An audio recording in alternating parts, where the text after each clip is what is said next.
Et salut à tous, je profite de cette chute, enfin elle est là, hein, j'en profite pas, mais bon, c'est comme ça, c'est le marché, il saigne hein, là, il est pas très beau. Mais encore une fois, rien d'anormal, on est dans la crypto-monnaie, je vous le rappelle, donc moins de 10% c'est rien du tout. En tout cas, on constate clairement qu'on l'appelle pas le roi Bitcoin pour rien, c'est vraiment lui qui ride le marché, c'est lui qui drive le marché, qui est leader. Et la plupart des autres altcoins ne font que le suivre bêtement.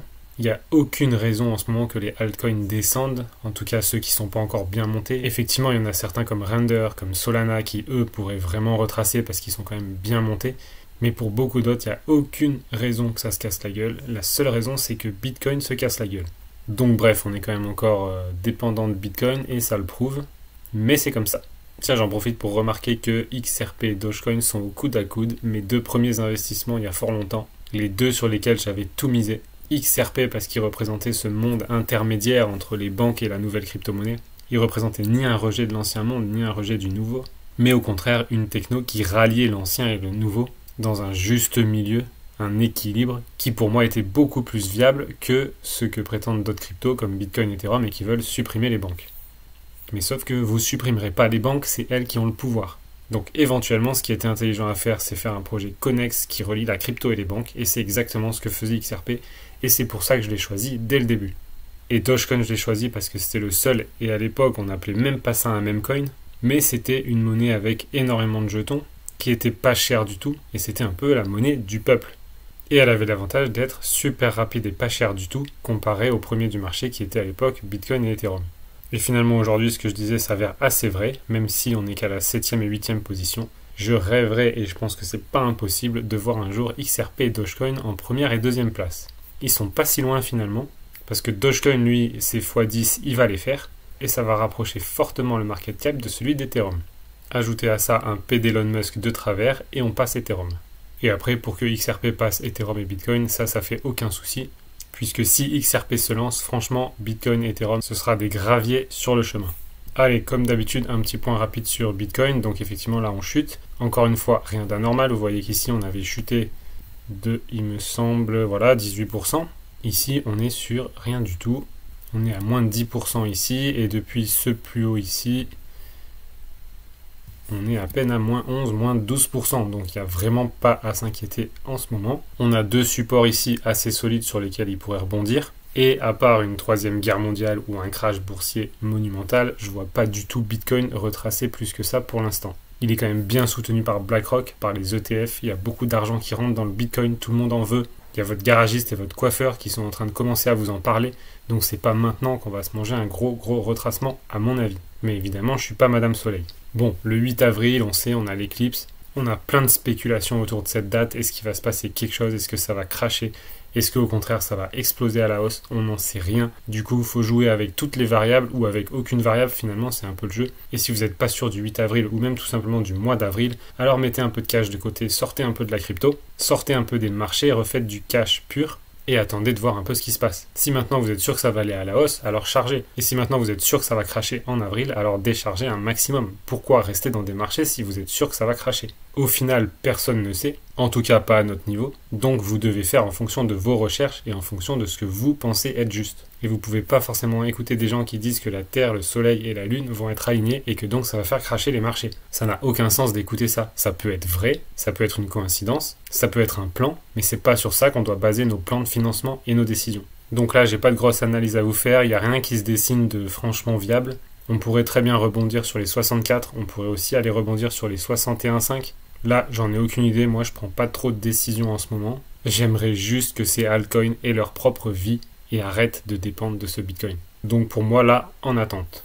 Je peux commencer à me poser des questions si on arrive un peu plus bas ici, voir si on arrive à percer ici, et si on ne tient pas les 60 000, effectivement là il y a de sérieuses questions à se poser. Mais je le vois pas arriver. Sauf, je vous dis, troisième guerre mondiale. Cela dit, j'ai mis en place mon portefeuille teubé comme je l'avais dit, et effectivement c'est celui qui a le mieux tenu et c'est celui qui a le plus vite remonté. C'est absolument aberrant, c'est n'importe quoi, mais bon, si ça fonctionne comme ça, alors on va fonctionner comme ça.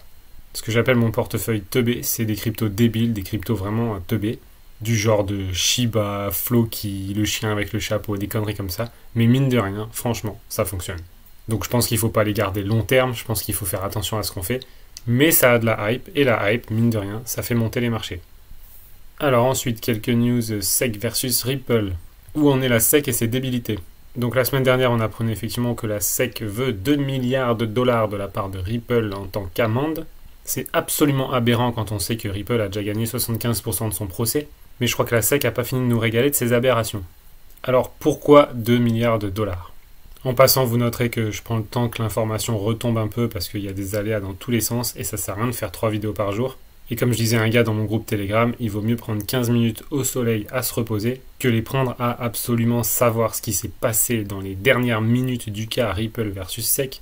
Le soleil et le repos sera bien plus bénéfique sur tous les plans que des dizaines de vidéos YouTube qui vous font perdre votre temps et qui sont là que pour faire plus d'abonnés en profitant de chaque news.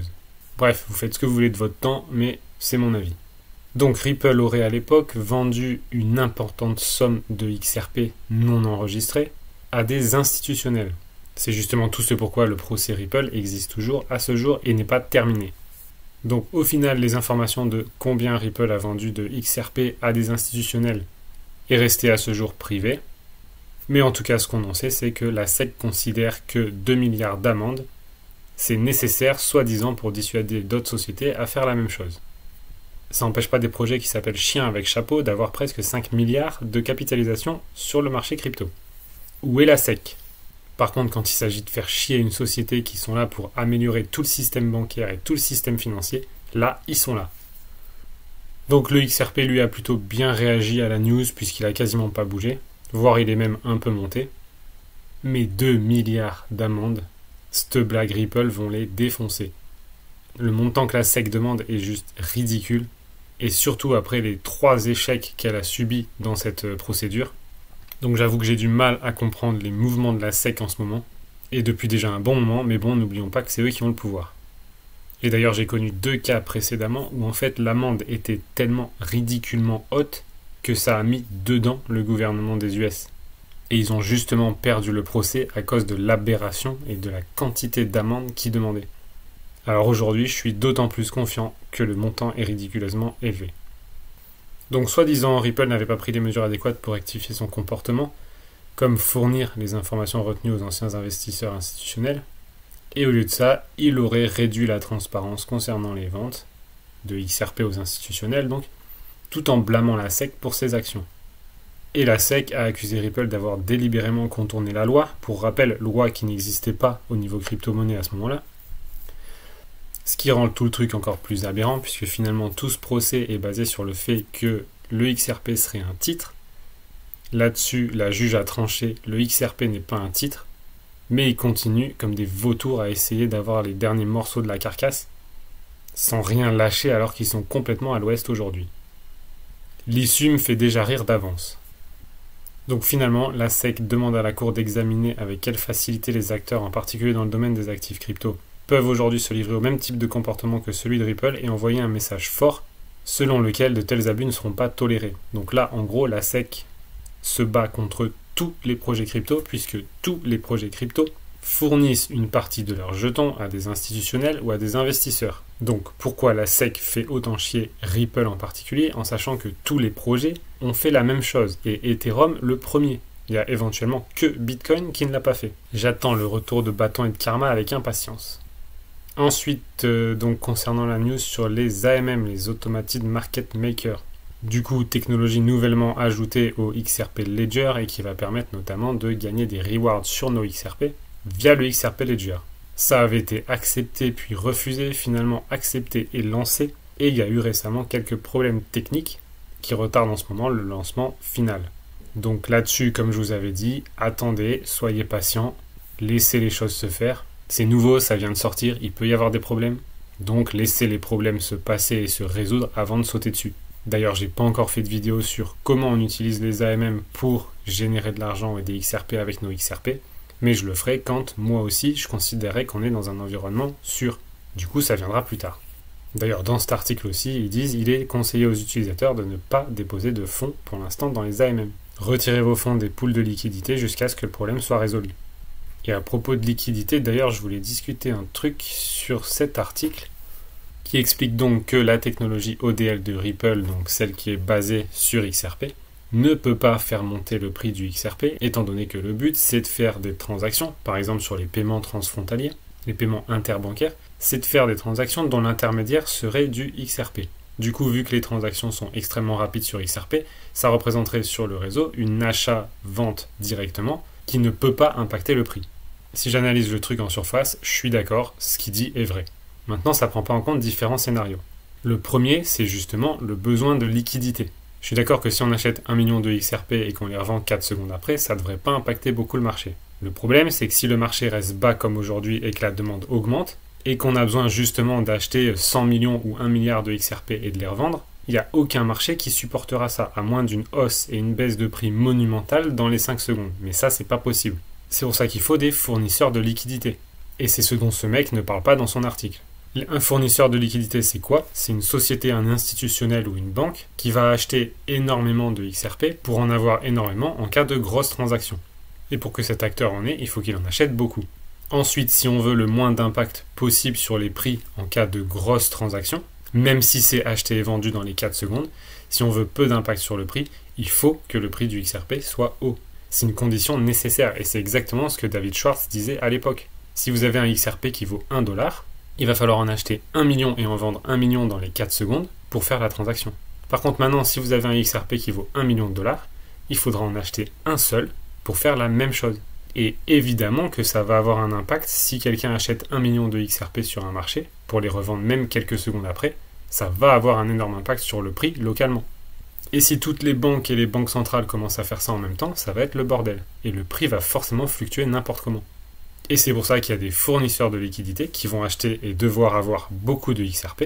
Et c'est pour ça aussi qu'on doit avoir un prix du XRP assez haut. Et ça, je vous ai déjà fait les calculs dans des vidéos. Je le situe entre 20 $ et 100 $ pour l'instant en fonction de l'utilisation, pour avoir une capacité de liquidité nécessaire à des transferts bancaires internationaux, sans avoir un gros impact sur le prix. Donc en gros, ce qu'il dit là, c'est qu'effectivement, si on achète et on vend des XRP dans les 4 secondes, ça ne change rien au prix.